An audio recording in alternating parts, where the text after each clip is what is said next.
அனைவருக்கும் வணக்கம். நாங்கள் இன்றைக்கு பார்க்க போகிறது பேரிச்சம்பழ பலகாரம்.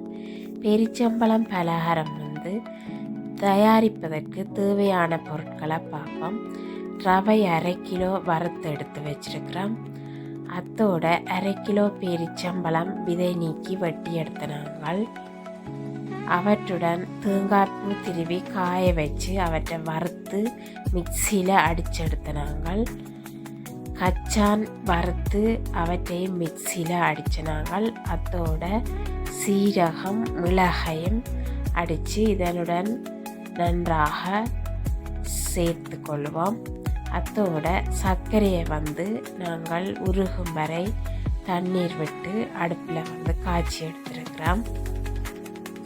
அவற்றை சிறிது சிறிதாக சர்க்கரை பானியை சேர்த்து நாங்கள் குழைச்சி எடுத்துட்டோம். அளவளவான உருண்டைகளாக நாங்கள் பிடிச்செடுப்போம்.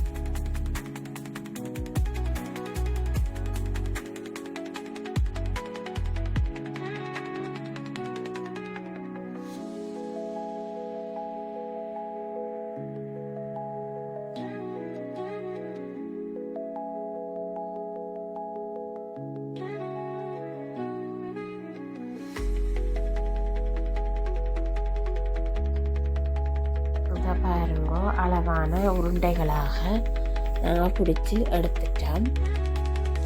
இவற்றை கோதுமை மா, அரிசி மா அரை சொல்லு அத்துடன் தண்ணீர் விட்டு சிறிதளவு உப்பும் சேர்த்து நான் தோய்ப்பன் மா கரைச்சி வச்சிருக்கிறோம்.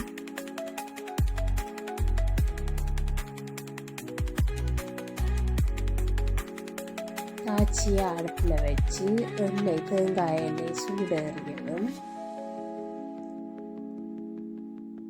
நாம் உருட்டி வைத்துள்ள பேரிச்சம்பழ உருண்டைகளை தோய்ப்பன் மாவில் தோய்த்து பதம் வரும் வரை நாம் பொன்னிறமாக பொரித்து எடுத்து பரிமாறி கொள்ளலாம். இந்த பேரிச்சம்பழ பலகாரம் மிகவும் சுவையாக இருந்தது. நீங்களும் உங்களோட வீட்டில் இந்த பலகாரத்தை செய்து பயன்பெறுங்க.